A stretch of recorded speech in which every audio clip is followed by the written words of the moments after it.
very good day to all of you. We are talking to you from the soul of neurology and brain health, the beautiful Seoul, South Korea. Today, I am with two prestigious neurology professors, senior academics who do not need any introduction, Professor John Hardy and Professor Mary Reilly. And my name is Professor Tissa Wijeratne. I am your World Brain Day co-chair and elected trustee. Mary, I'll come to you first. What an exciting event this is, a truly global event. People look in different costumes, different dialect, a truly global neurology consortium, isn't it? And you two had the privilege of watching and participating in activities. What was your highlight today on the award lectures? Tell us your sort of takeaway message for our audience. Well, first of all, it's a fantastic meeting. So I've been to multiple of the World Congress of Neurology. And what I think is brilliant, everywhere you go, they feel different because you have a different audience, but it truly is global. And there's always a really unusual flavour to it, and it's really unique. So my highlight, of course, in the lectures today was John. John gave the Barucha lecture. And John Hardy, it's just been absolutely astounding. I knew this already because we work on the same institute. But looking at the evolution of the story from him finding the APP gene in those original genetic families. And like we know with multiple diseases, it's in genetics that you begin to understand the sporadic disease. And that then developing into the understanding of the role of APP protein and the amyloid cascade. He then gave examples of how that's, people didn't always believe it, how at even the stages himself, he wondered, have I got this wrong? Because so many people didn't. To the most amazing stuff going on now, showing it really is that with promising therapies and therapies that are in practice. He gave an excellent example of why we need to move to biomarkers, which I agree with, to do clinical trials so that we can get the answers quickly and have biomarkers that are surrogate for clinical endpoints. He pointed out that cholesterol was licensed as, statins were licensed as a therapy for cholesterol, I think 7 years before they were shown to be associated with preventing the cholesterol-associated vascular disease. And, he feels strongly, as I do, that unless we move towards clinical trials that can use surrogate biomarkers, we'll just delay treatments. So I thought that was a masterful presentation. He showed the most amazing lifetime work which he's done. And for him to have gone from finding the first gene, this devastating disease that's just increasing in frequency all over the world in an instance because of the rising age of the population, to currently having the very first therapies was just an amazing for me. I agree. Congratulations, John, for Absolutely. The award. And the Mary, he also mentioned that there are two ways that people need to look at amyloid pathology in dementia, isn't it? For the viewers, although they probably don't need this, we have 54 million people suffering from dementia at this point of time. So any treatment, any improvement is a bonus. He said that the part of the thing is production of amyloid, and then he also talked about clearance of amyloid. I thought that was a very simple way of getting the message across. So this disease and many other neurodegenerative diseases are to do with the dosage of the protein. And the genetic forms are too much of the protein, and we have that in some of the peripheral nerve diseases as well. But the adult onset, late onset diseases, which are obviously often autosomal dominant, are due to inadequate clearance. So it is this yin and yang, and to get it just right in the middle, and that's examples of where it's gone wrong both ways. And I thought that was a very simple message that he brought it from the very beginning. He started with that slide showing that, and then built his talk around it, which of course he has proven almost with many other people, but he has been the leader in this field at showing that. Thank you, Mary. Folks, if you're around Seoul, if you're not registered for the World Congress yet, make sure you do, because after this masterful presentation, I was in the front row. He was wanting to quickly go away, but he was basically surrounded by a couple of folks who were bombarding questions with him. And this is the only way that you get to these masters in front of you and get to know them and ask your questions, which might build your career later on. John, over to you. Congratulations once again.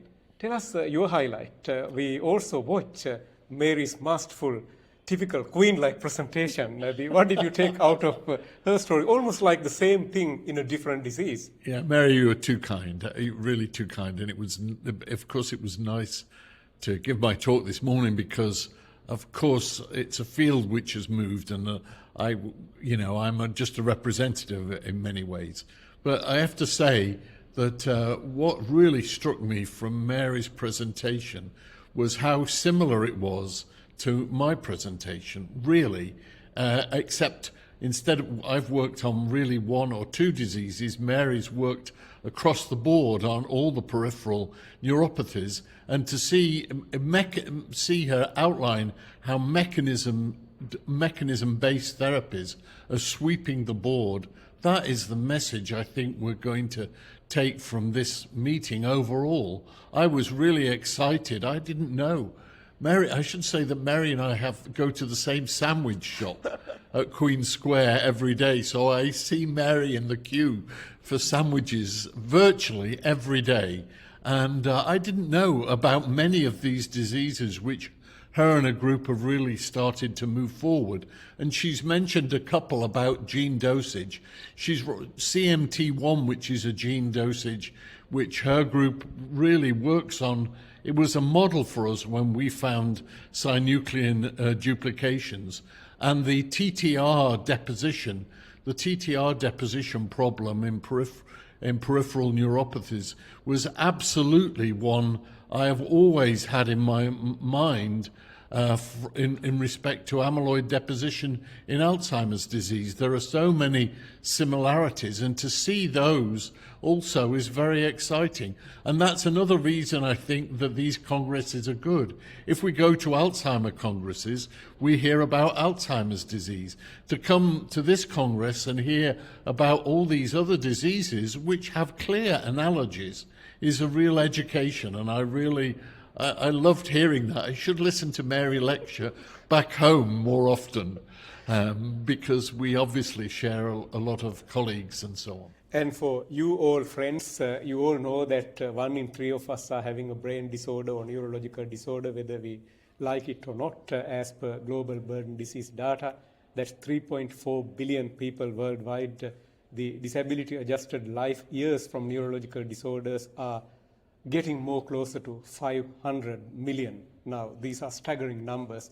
If you look at top 10 neurological disorders that are impacting humanity or brain health or existence of us as a species, now peripheral nerve disorders are among top 10.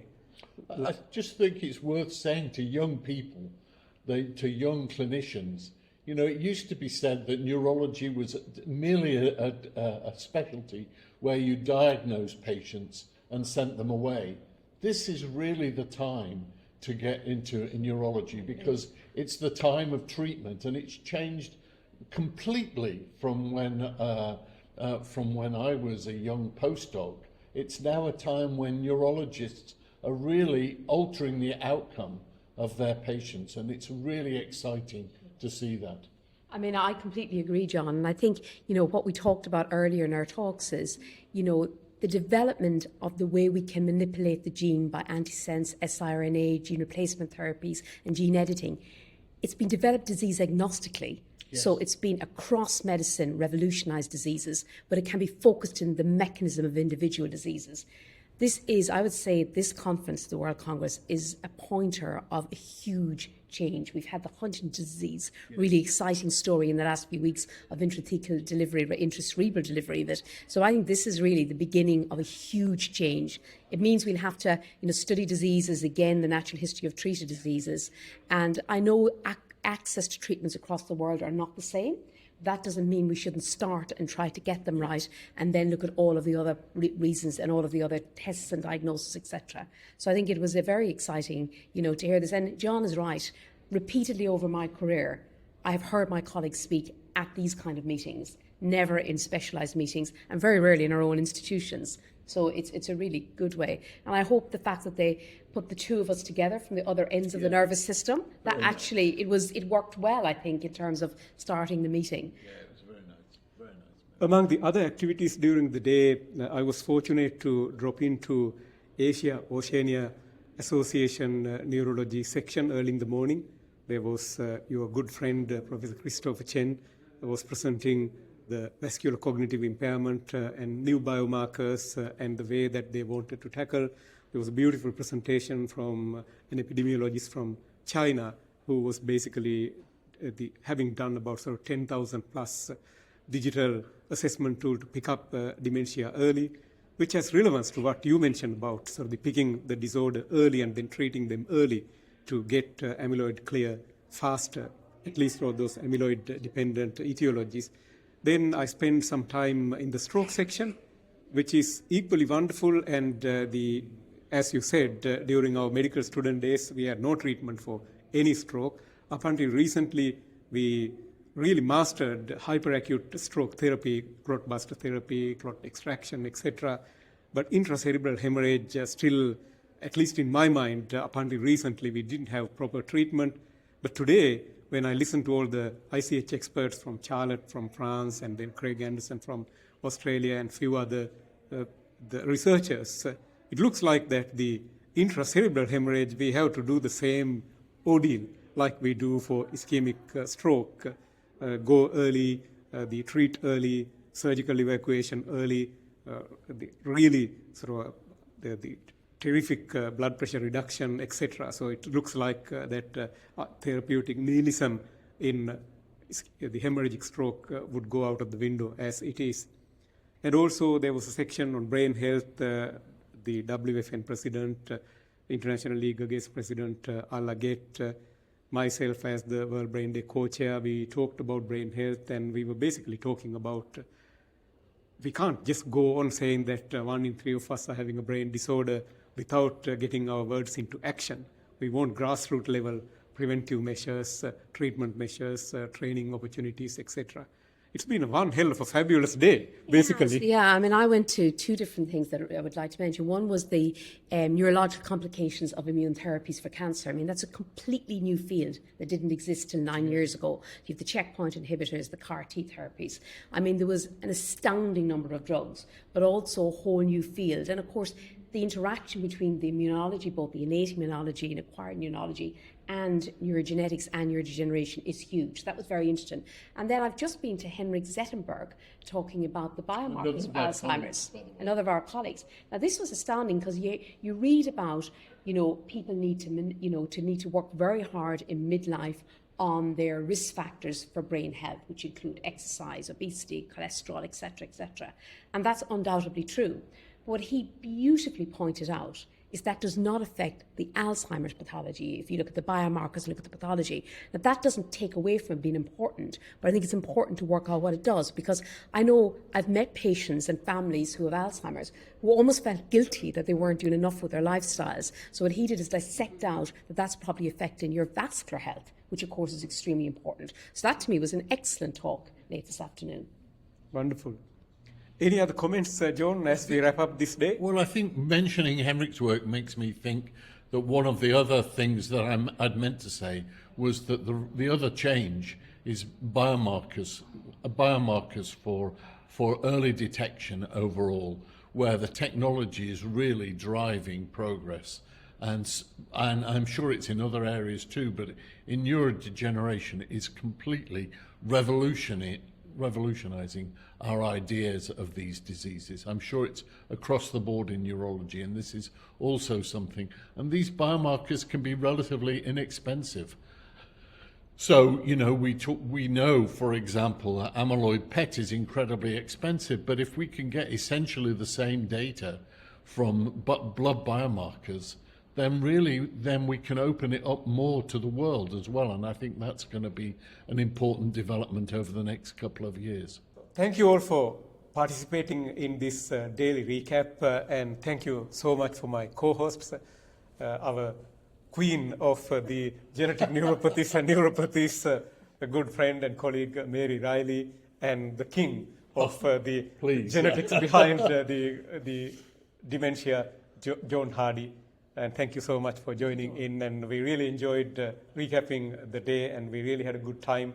And I would remind you all to please register and come and join us. And don't forget to reach out to us and talk to us. I think I took like 100 selfies with a variety of people, from medical students to residents to senior academics. We're all approachable.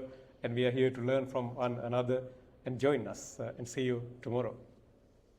Thank you. Thanks very much.